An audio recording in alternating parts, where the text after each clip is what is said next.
The Underworld, House of Hades. Having been appointed by the Fates to reign beneath the earth for eternity, the Master was awarded a permanent place of residence at the base of his domain, in addition to a wide variety of responsibilities to the dead. I have only heard tales of Olympus and its glorious heights, its shining columns, its feasts. The House of Hades, I imagine, must be more or less the opposite on every front. The Master spares no kind words for his family's mountain abode, and notes instead the many ways in which his house is far more functional, superior even. Certainly, the house is well enough appointed, and accommodates not just the Master, but some of his close associates and aides, myself included. I understand this place existed in a form even before the Master settled here, but certainly he has made it his own, and we all feel his influence, in every corner. Tartarus. The lowest reaches of the underworld are reserved not just for the Master's own abode, but for the benefit of every wretch who, in the course of drawing breath, failed every opportunity to leave any sort of positive impression behind. Tartarus is one of the Master's most elaborate designs, constructed not just to contain the wretched dead, but to oppress them, to punish them. The Master has no pity for the wretches here. He would say that they had their chance, and knew the risks of leading hateful lives. Punishment is all that is left for souls such as these. No more chances of rehabilitation, only suffering. Some miserably toil about, while others receive dedicated hands-on treatment, courtesy of the Master's overseers, who ensure Tartarus always retains the reputation that it has. Asphodel. Among the many reasons it is best for mortals to strive to treat each other reasonably well is that, after having lived their short lives, they may wind up stuck with one another for eternity in the meadows of Asphodel. There are only several destinations for the vast majority of mortals, after all. The worst are sent to Tartarus, the greatest to Elysium, and all others, there.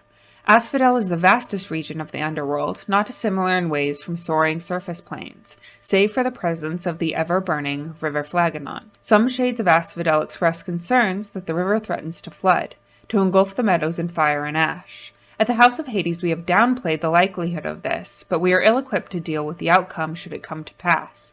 At best we can swiftly relocate the shades who wish to leave to Asphodel's outskirts. Elysium.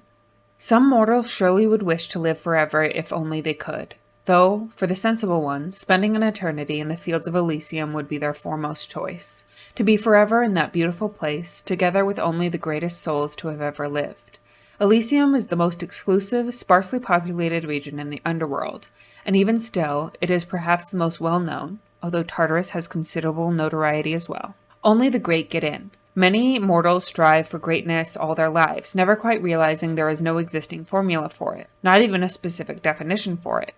Greatness is evaluated here, by the several judges entrusted to consider the many cases the Master himself cannot see to personally. So it must be said that reaching Elysium is no small feat. A lifetime spent achieving impressive feats is the best preparation I can think of. Styx. Despite the infamy of the river Styx among surface-dwelling, still-breathing mortals, the river is not found on any map. Mortals agree it is best to discover where the river Styx originates only when brought there. Those of us who lived upon the surface and made the journey there across the Styx now know the waters cut through a carved facade of stone, its unassuming exterior concealing a vast and intricately carved temple built in praise and fear of the Master, the god of the dead. Since the temple's construction, however, it has fallen into a state of relative disrepair. Perhaps the mortals who erected it were all scared off by vicious Cerberus, who once guarded the gates. But now the place is overrun with creatures of a different kind, bent inexplicably on defacing the entire property, much to the Master's infinite frustration. Chaos. There must be some place even darker, even deeper, than the lowest depths of Tartarus. For even Tartarus sprang forth from somewhere else. I remember, back when I was alive, there were such times as I would gaze into the black of night, towards the shimmering of the stars above, and wonder if that deep black was a vestige of the darkness from which all existence emerged. I tried never to give it too much thought. If such a place still exists, it is beyond even the Master's influence. Though, it does make me think. I miss the stars. Erebus. If the dead excel at anything, it is having to wait. It is the first thing almost all the dead must do. Upon arriving at the edges of this realm, Erebus, their waiting area, lies shrouded in darkness, betraying to the dead no hint of whether they shall continue their existence in the splendor of Elysium or in the pits of Tartarus. Some wretched souls, for a variety of reasons, remain in Erebus indefinitely.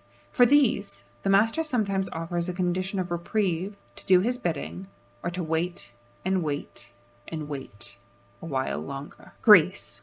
I was born in a land with next to nothing in common with the Underworld, save for the fact that it happens to contain the surface's single entryway into this realm.